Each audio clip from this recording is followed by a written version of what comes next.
మాజీ మంత్రి అంబటి రాంబాబు రాజమండ్రి జైలు నుంచి విడుదలయ్యారు. ఓకే, సంతోషం. వెళ్ళేటప్పుడు సంతోషమే, వచ్చేటప్పుడు సంతోషమే. ఎందుకంటే 18 రోజుల పాటు ఆల్ ఆర్ బెయిలబుల్ కేసెస్ 18 రోజుల పాటు సెంట్రల్ ప్రిజన్లో ఉండవలసిన పరిస్థితి ఏర్పడింది. దీనికి కారణం ఈ ప్రభుత్వం, పోలీసులు కుమ్మక్కై చేసినటువంటి సంఘటనలు. నేను చాలా వివరంగా గుంటూరు వెళ్ళిన తర్వాత మళ్ళా మాట్లాడతాను.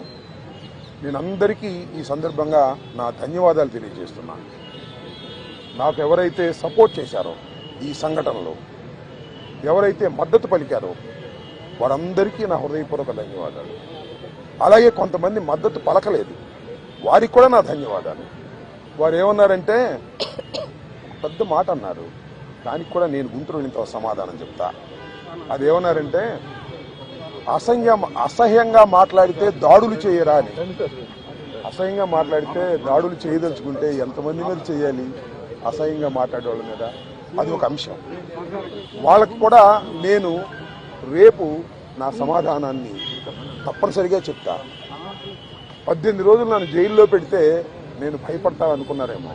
భయపడే ప్రశ్న ఈ అంబటి రాంబాబుకు ఉద్భవించదని మనవి చేస్తున్నా. ఎందుకంటే ఈ చంద్రబాబు నాయుడు గారి ప్రభుత్వం వచ్చినప్పుడే జైల్లో ఉండటానికి సిద్ధపడ్డానని కూడా ఈ సందర్భంగా మనవి చేస్తున్నా.